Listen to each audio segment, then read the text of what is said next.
Imagine for a second that you work for a big consumer brand. Maybe it's sneakers or fast food or high-end wristwatches. How do you persuade people that your product is the one worth buying?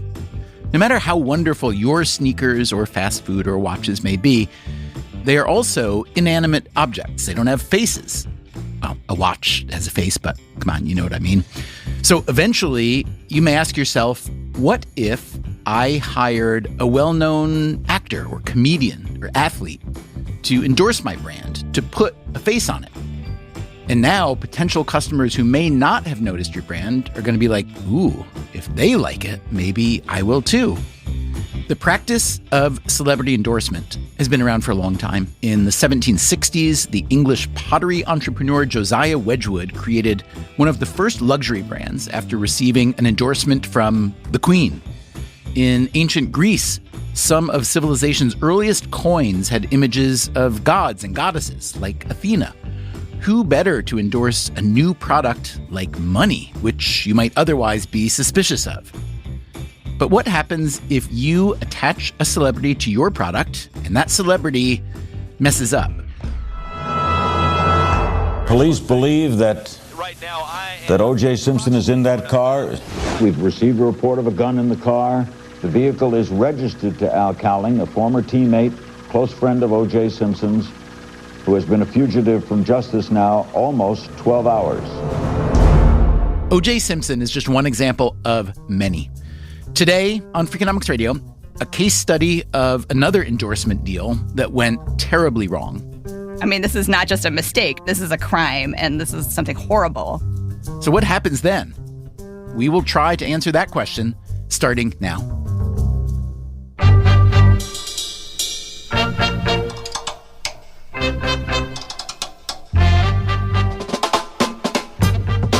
This is Freakonomics Radio, the podcast that explores the hidden side of everything, with your host, Stephen Dubner.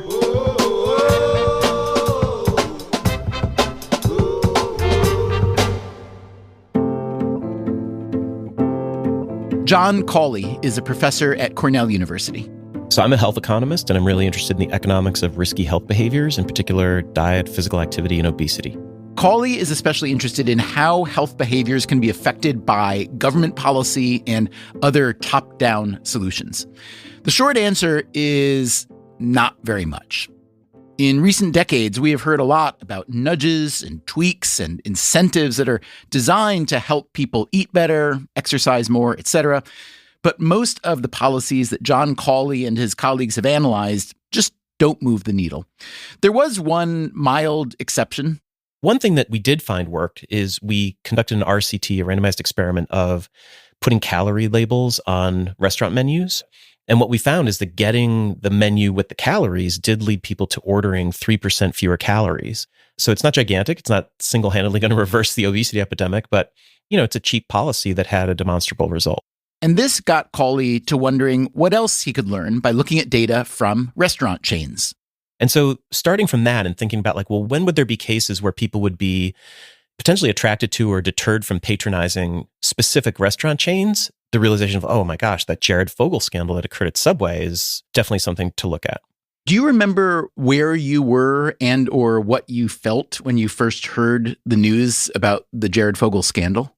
Definitely don't remember where I was, but revulsion, definitely, and kind of horror that someone who'd been going to schools and holding up his big pair of pants, trying to be like a role model, would use his money and fame to do such horrible things. This jumped out immediately as something that had the potential to really move demand. Okay, let's back up and fill in some gaps in case you don't remember or never even heard about the scandal with Jared Fogle and Subway. Let's start with what is Subway? So Subway's a fast food chain. It makes sandwiches. They make it to order. Subway started in 1965 as a single sandwich shop in Bridgeport, Connecticut. It was owned by two families, the DeLucas and the Bucks. Under this same family ownership, Subway grew and grew and grew to more than 35,000 stores across 100 countries. In 2023, the original owners sold Subway to a private equity firm called Roark Capital for about $9.6 billion. Roark also owns chains like Dunkin', Arby's, Jimmy John's, and more. So that's Subway. And who is Jared Fogle? The Jared Fogle story begins in the late 1990s when he's an undergraduate in college. This was at Indiana University in Bloomington. He weighed 425 pounds early in his college career and wanted to make a big change. So he began eating at Subway twice a day. So what he said is, I'll have a 6-inch turkey sub for lunch and a foot-long veggie sub for dinner. No condiments, no cheese on either one, baked chips, and a diet soda with each. And I'm just going to walk a lot. He lost 245 pounds. Someone who knew him as a freshman ran into him when he was an upperclassman and was just shocked and asked, well, how did this happen? Jared told the story, and the guy said, I'm going to tell somebody at the school newspaper. So the school newspaper did a story on Jared Fogle. It then got picked up by Men's Health magazine for a special they were doing on stupid diets that actually work. And so both the school newspaper clipping and the Men's Health article were seen by franchisees of Subway who clipped it and sent it to headquarters and said, this seems like something we could use. They reached out to Jared, and on January 1st, 2000, they aired the first Jared Fogle commercial where he explained that Subway is the healthy fast food and that he lost 245 pounds by eating Subway twice a day and walking. Here is Jared Fogle. You may have seen him on the news or a talk show. He was inspired by Subway's great-tasting sandwiches. Later commercials would often show him with his pair of pants from when he weighed his heaviest to illustrate the dramatic change in weight loss. Remember Jared from Subway? He's inspired a lot of people. He's looking good. He'll show you the way.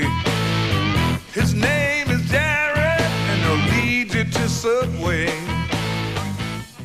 They shot about 300 television spots with him, and he also made a large number of personal appearances. And so it was that Jared Fogle, over the course of a decade, became one of the most prominent celebrity endorsers of his generation. Although his case was special, it was the endorsements that made him a celebrity. There was something radically appealing, even sweet, about this combination of authenticity and fame. Jared seemed to unlock something wild in the culture of sandwich buying. Between 1998 and 2011, Subway went on a tremendous growth spurt. Its overall revenues tripled. Subway's chief marketing officer, a man named Tony Pace, said that between 1/3 and 1/2 of Subway's growth was due to the Jared Fogle campaign. Pace, who later died in a snowmobile accident, said that Jared Fogle was, quote, woven into the fabric of the brand. The influential trade publication Nation's Restaurant News agreed. They said the Jared campaign is one of the most successful restaurant campaigns ever. Now, you told us his story, which was that he was eating a 6-inch sub for lunch every day, a foot-long vegetable sub for dinner. You know a little bit about calories and about caloric intake versus exercise as well.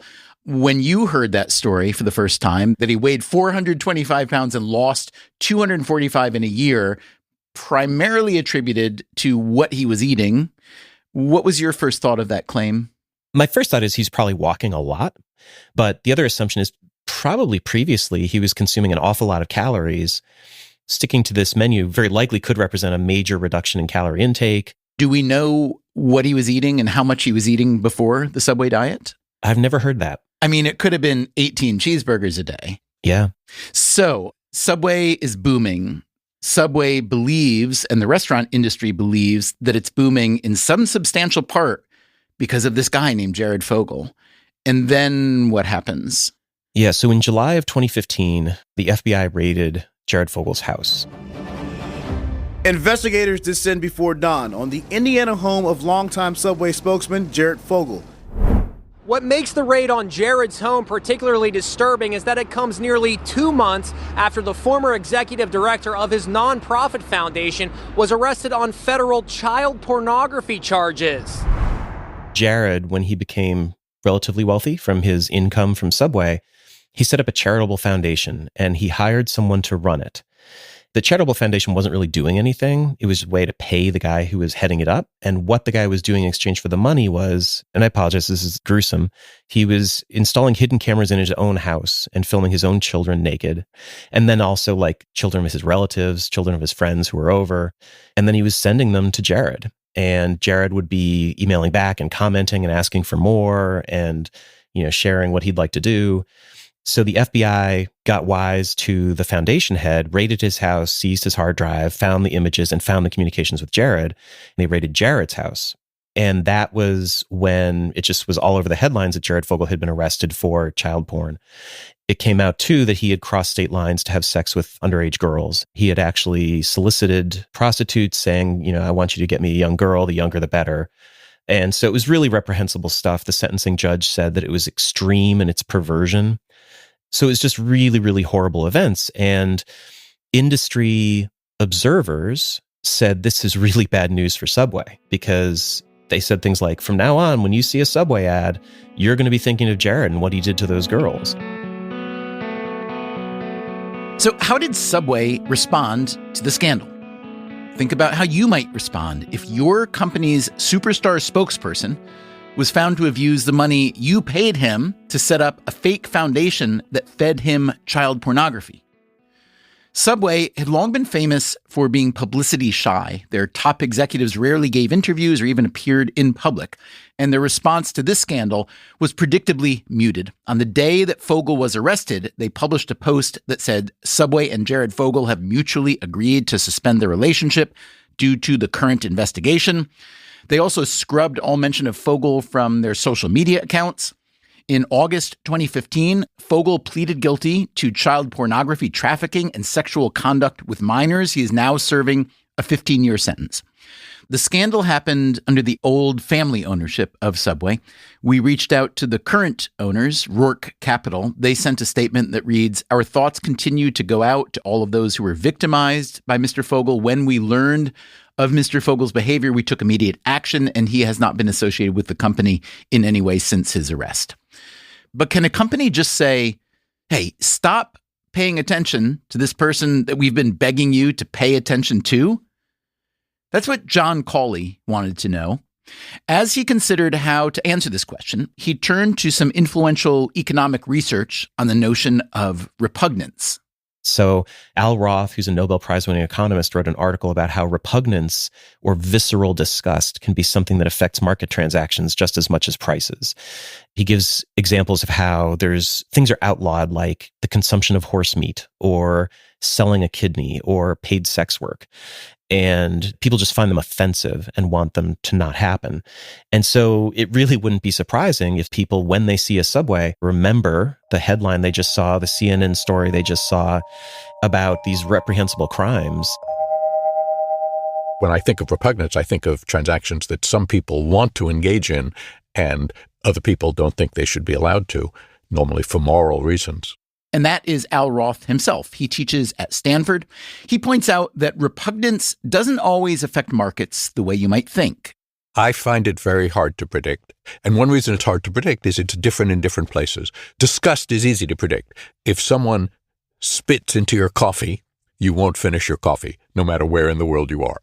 But kidney exchange, surrogacy, prostitution, those are things that are repugnant in some places and not in others. Horse meat, you can order it in some places and not in others. It's also worth pointing out that repugnance is a moving target. It shifts over time. Consider slaveholding. Today, that is repugnant in most places. In the past, it was the norm.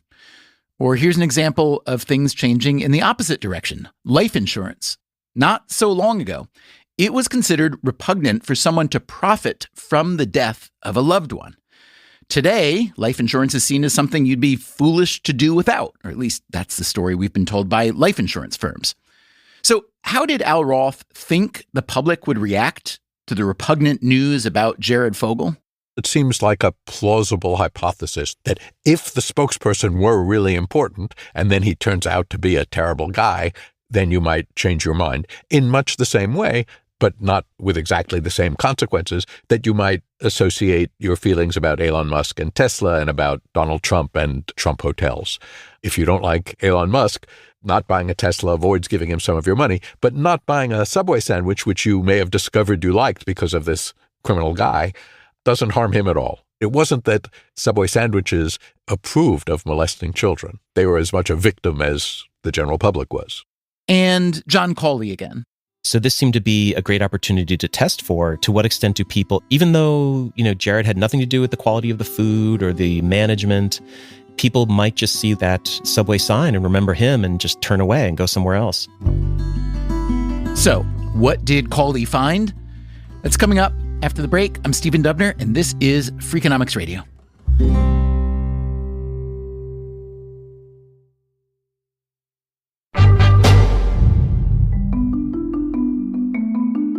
The Cornell health economist John Cawley recently teamed up with 5 co-authors on a research paper. The co-authors are Julia Edel-Battelle, Scott Cunningham, Matt Eisenberg, Alan Mattheos, and Rosemary Avery.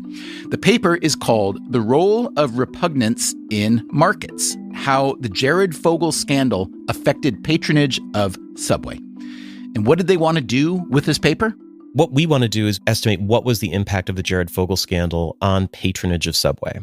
You can't just go look at a stock price to see how investors responded because it's a privately held company. There is no publicly traded stock.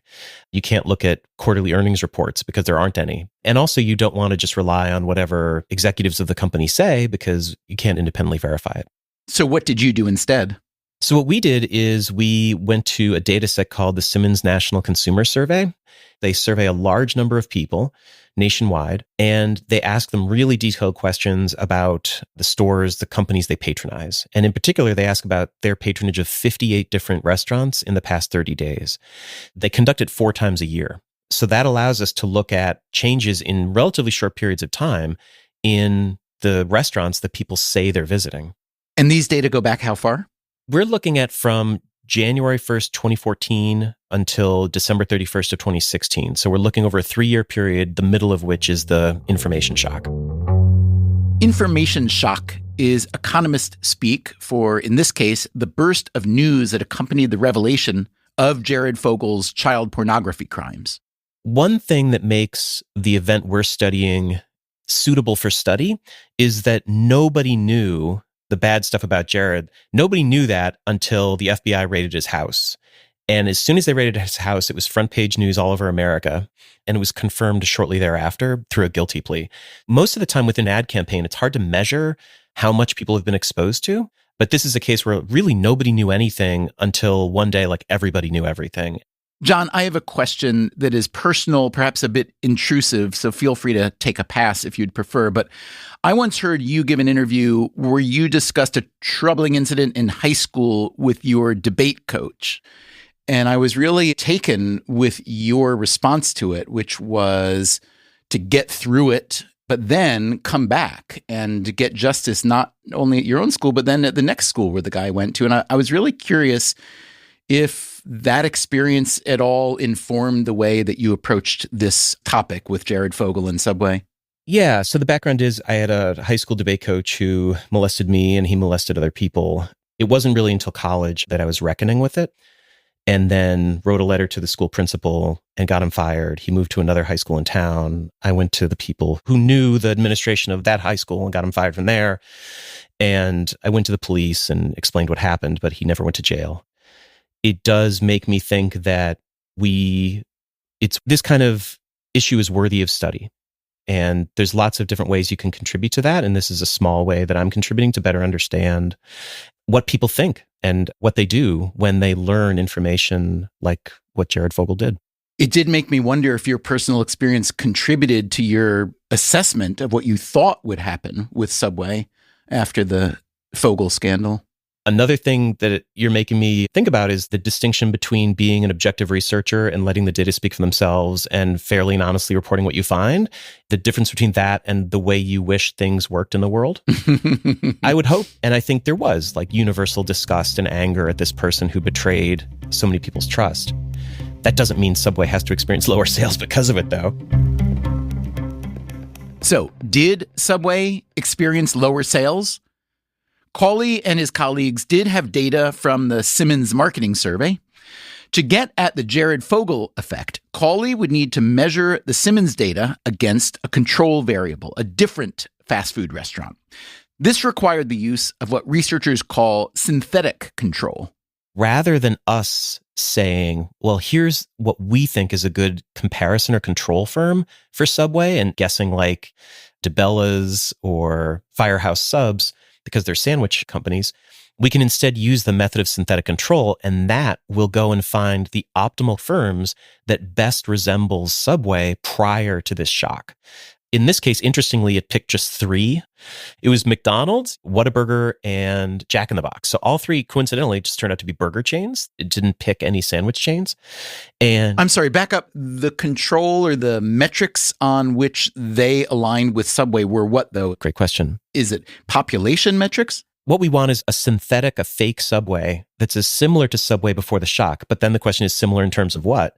The standard answer is lagged values of the dependent variable, or in our case, patronage, that it has similar trends in patronage prior to the shock. But we also matched it on demographics of people who patronize it. So the percent who are women, low income, low education. So these are what you might call observationally equivalent customer populations, yes? Mm-hmm. Yep. Chains with similar demographics among their patrons and similar levels of trends in patronage. And the funny thing is, like, that's the feature, not the bug.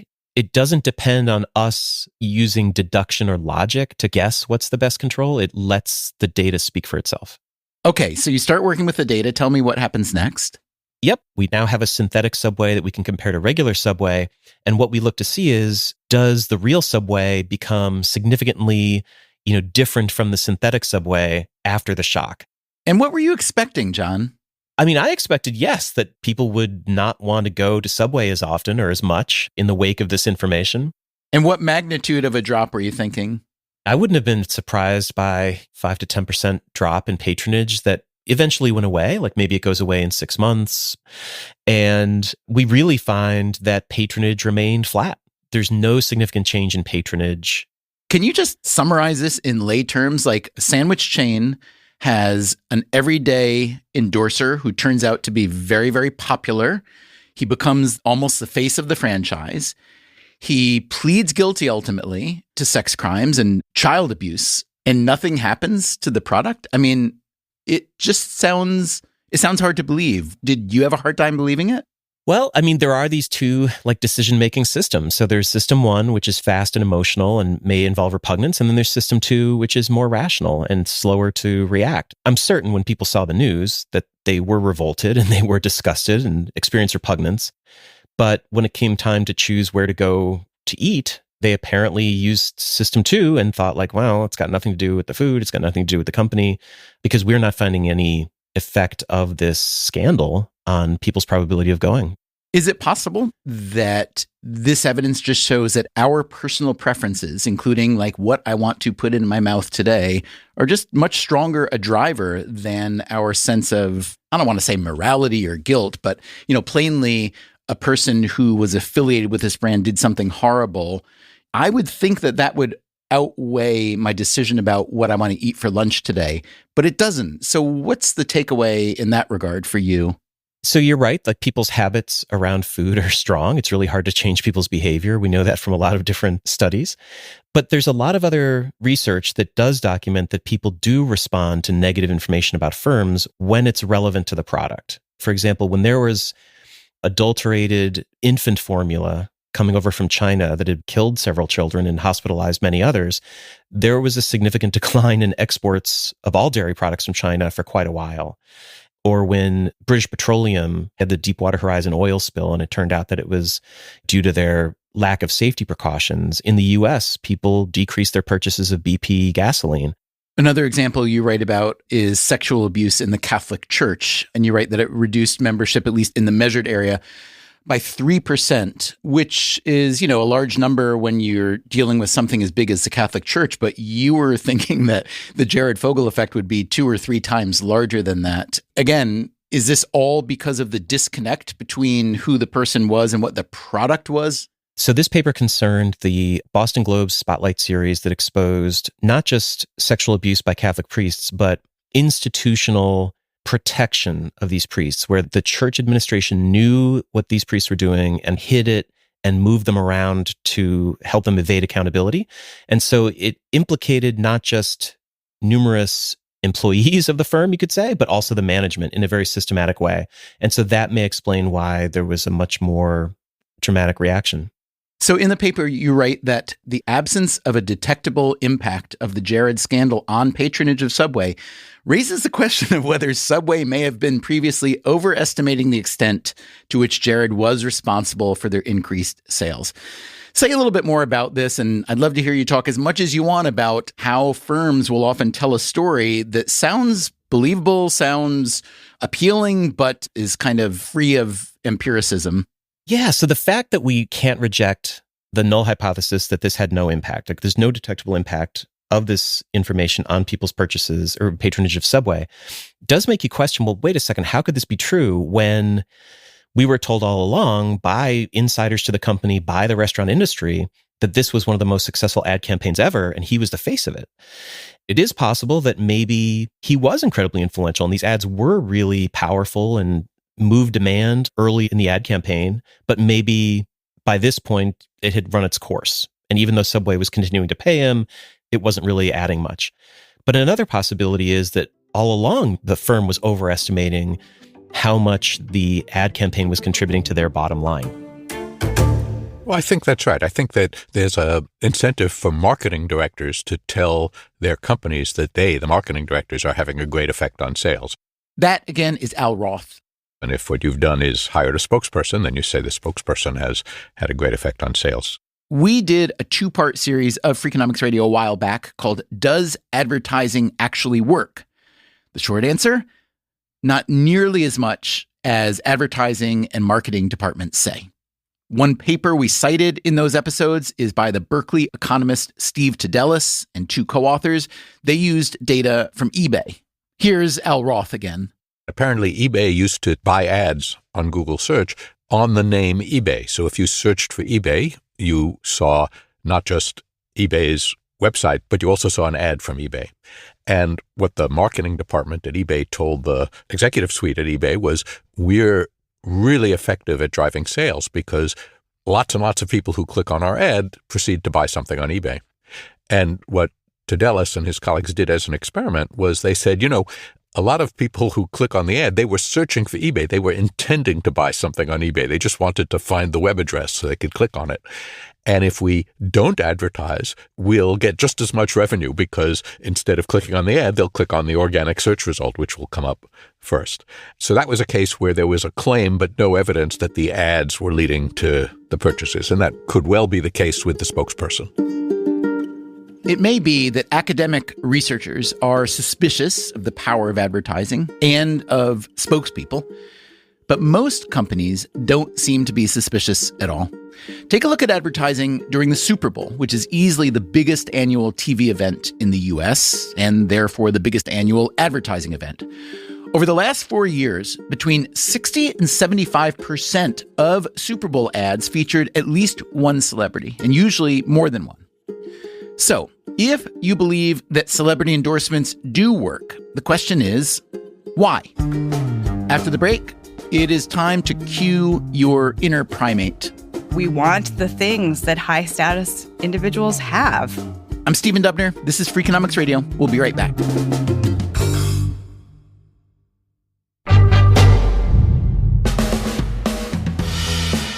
Even though academic researchers are skeptical of the power of celebrity endorsement, the practice rolls on, despite the significant cost to the firms. LeBron James signed a lifetime deal with Nike that could pay out an estimated $1 billion. Taylor Swift has endorsed Diet Coke, Apple Music, Keds, AT&T, CoverGirl, and she reportedly almost reached an agreement to endorse the cryptocurrency exchange FTX for a reported $100 million. And for nearly 20 years, starting in 1975, Hertz Rental Cars ran what was considered an exceptionally successful marketing campaign featuring O.J. Simpson, dashing through airports and wowing the spectators. Go, O.J., go! Getting you in, getting you out with super speed. Hertz, the superstar in rent-a-car. Hertz took Simpson off the air once he was charged with murdering his ex-wife and her friend. At the time, he was being paid more than $500,000 a year. Celebrity endorsements are extremely expensive. And that is Elizabeth Zab Johnson. I am the executive director and senior fellow with the Wharton Neuroscience Initiative at the University of Pennsylvania. Where does Zab come from? The middle three letters of Elizabeth. There are many Elizabeth Johnsons in the world, but there is only one Zab Johnson. As far as you know. As far as I know. Actually, I know that there's a second Zab Johnson, and she's a developmental psychologist. And I'm pretty sure she Googled her name and found my nickname and liked it. Oh, no. But I've never called her out on it. You're doing it right now. I am. Johnson teaches in the marketing department at Penn, and she has studied celebrity endorsements. As she was saying, they are expensive. And they are inherently risky because you're associating your brand with a person that may have behaviors that don't all match up with your values and your idea of what the brand represents. So expensive and risky, those are two pretty strong negative words. And yet there is a multi-billion-dollar industry in celebrity endorsement. So who is not buying what you are selling, and why not? Why do so many people proceed with it despite those risks? Social hierarchy and social status matter to us as humans and as primates. And so we want the things that high status individuals have. We're in a really fractured, noisy advertising environment. So you want to create memorable content. You want to create things that people will go back to and view again and again. But there are other ways to do all that without a celebrity. Why is the celebrity the first choice? I think there's some expectations around it. You know, you're not just watching the game, you're coming to watch the commercial. Why are you watching the commercials? Because you also want to see the celebrities and see what, again, that's sort of driving that fundamental biological need that we have. So I don't know how closely, if at all, you followed the breakup of Kanye West and Adidas. They had this hugely successful partnership. His Yeezy sneakers brought in something like $2 billion a year, roughly 10% of their revenue. But he had always been a complicated partner, let's say, and his behavior got more erratic, more inappropriate, including some very public anti-Semitism. So Adidas finally broke things off with him, but they had, I guess, millions of pairs of sneakers already manufactured when they broke up. I guess they could have just burned them or something, but instead they decided to sell them and donate the proceeds to charities. What did you think of that solution? Their decision to release and sell but not make profits or be obligated to give Kanye any of the revenue is probably a positive one. Adidas realizes that right now consumers really need them to espouse social values that resonate with younger people and with the consumer at large. So I think the idea of burning shoes and creating environmental pollution from that process as well as waste, I think was probably too big of a burden for them. So this was the right solution. I think it's a great solution, actually.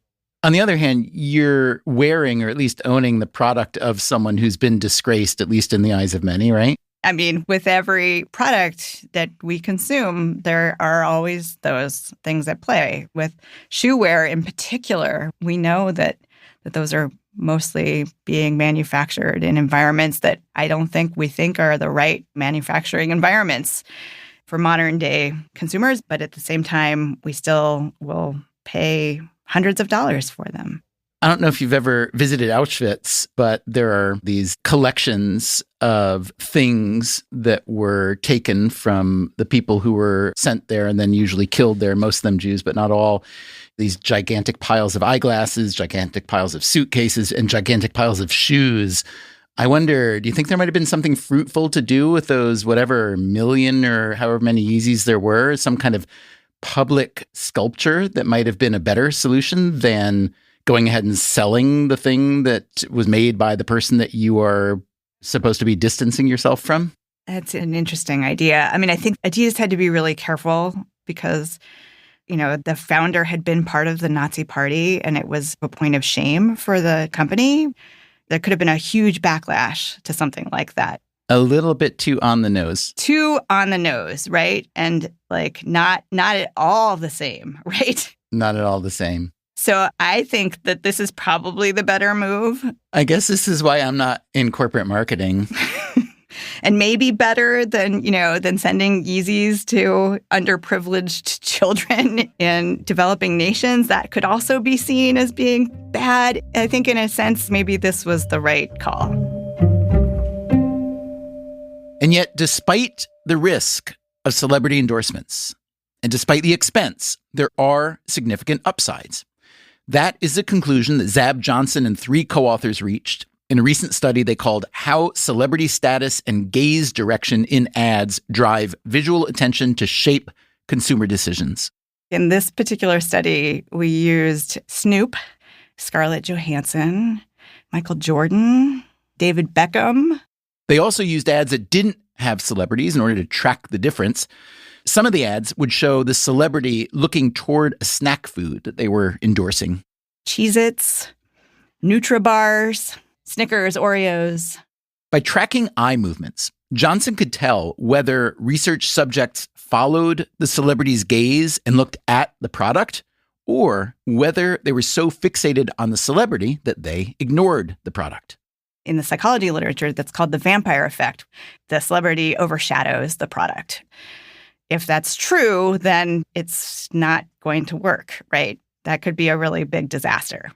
Okay, so what effect did you find when consumers look at a celebrity who is looking at a product? So we found that even though people spend less time looking at the product, it builds confidence and surety around the product just by being paired with a celebrity.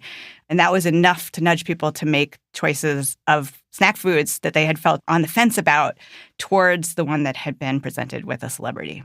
And could I take that finding and extrapolate from it the idea that celebrity endorsement, quote, works? I mean, this was a single intervention. This was the single presentation of an advertisement for 4 seconds. So if you think about how many times we're actually visually presented with this kind of information and that little bit of confidence, if you can think about that as an aggregation over time, it is probably going to be pretty successful. That's my take. Now, this was one small study by one neuroscientist.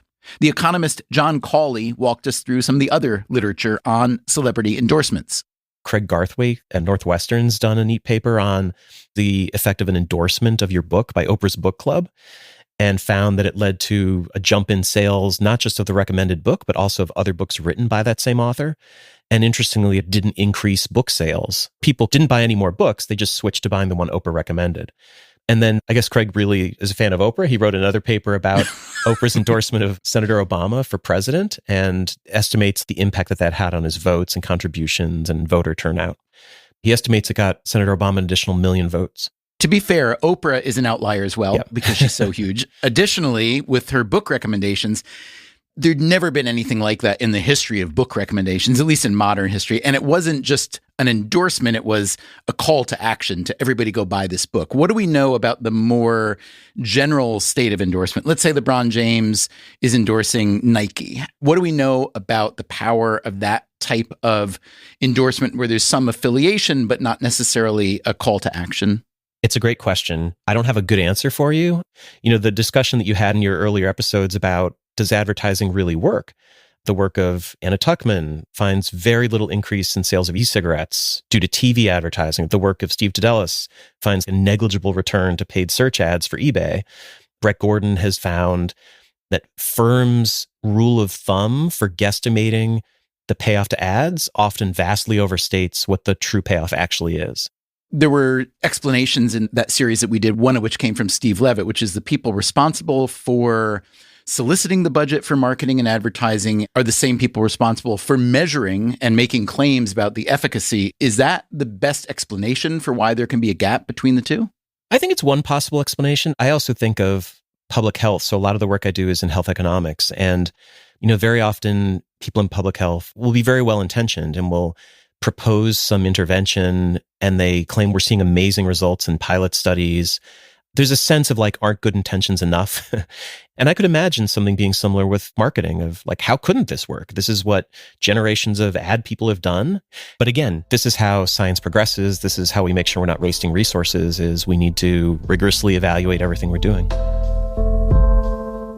So is Jared Fogle a good story or example about why it makes sense for firms like Geico to use an animatronic or whatever clay gecko for spokesperson? I mean, anybody you hire potentially is risky. That's a really good point. I mean, another example is like universities have gotten very careful about naming any building after a living person. So once someone is deceased and you know everything that they've done pretty much, then you can make that decision. But you don't want to be on the hook if, there's a lot of Sackler wings of museums out there that since the OxyContin opioid scandal that are probably causing a lot of regret. I'm curious, when you look back, were there other firms in the wake of the Jared Fogle scandal who cut loose endorsers that perhaps they may have been quietly worried about? Oh, wow. That's a good question. I don't know of any because of Jared specifically, but like Kanye West, when he was making really hateful comments, he lost a lot of sponsors. I mean, Tiger Woods is another example of when he crashed his car under the influence. And what about Lance Armstrong? How quickly was he cut loose? Oh, that's a great example. Michael Vick, Oscar Pistorius. I mean, it's a pretty long list, really, of celebrities who do terrible things. Have you looked at other endorsers gone bad? No, I think if we can find another example of where a person had such an incredible turnabout in reputation and is so closely identified with one single brand in the public mind, then we'll jump on it. But a lot of these cases, there's just celebrities famous for something else who've endorsed 100 different things. So what about you, John? If you had to be a brand spokesperson for any company, any product, what would it be? Oh my God. Well, I'd be happy to be the face of the Freakonomics podcast and the Freakonomics book empire. So keep me on speed dial. Huh. Is that a risk I'm willing to take? I mean, John Cawley seems like a good guy, but I don't know. After what I learned today about the science of celebrity endorsement, I think it's a pass. But I do appreciate the offer, John. I would also like to thank John for the good conversation we had today, along with Zab Johnson and Al Roth. I am curious to hear your views about celebrity endorsement. Send us an email. We're at radio@freakonomics.com. Coming up next time on the show, have you found yourself wondering why these are the only two people with a chance to become president of the United States? The question Supreme is, Court Justice, radical left. Will you shut up, man? Listen, who is on your list, Joe? The true story of America's political duopoly. That's next time on the show. Until then, take care of yourself, and if you can, someone else too. Freakonomics Radio is produced by Stitcher and Renbud Radio. You can find our entire archive on any podcast app. It's also at Freakonomics.com, where we publish transcripts and show notes. This episode was produced by Zach Lipinski. Our staff also includes Alina Kuhlman, Augusta Chapman, Dalvin Aboagi, Eleanor Osborne, Elsa Hernandez, Gabriel Roth, Greg Rippin, Jasmine Klinger, Jeremy Johnston, Julie Canfer, Lyric Bowditch, Morgan Levy, Neil Carruth, Rebecca Lee Douglas, Sarah Lilly, and Teo Jacobs. Our theme song is Mr. Fortune by the Hitchhikers. Our composer is Luis Guerra. As always, thanks for listening. I once did an ad for Brioni Suits. The Freakonomics Radio Network, the hidden side of everything. Stitcher.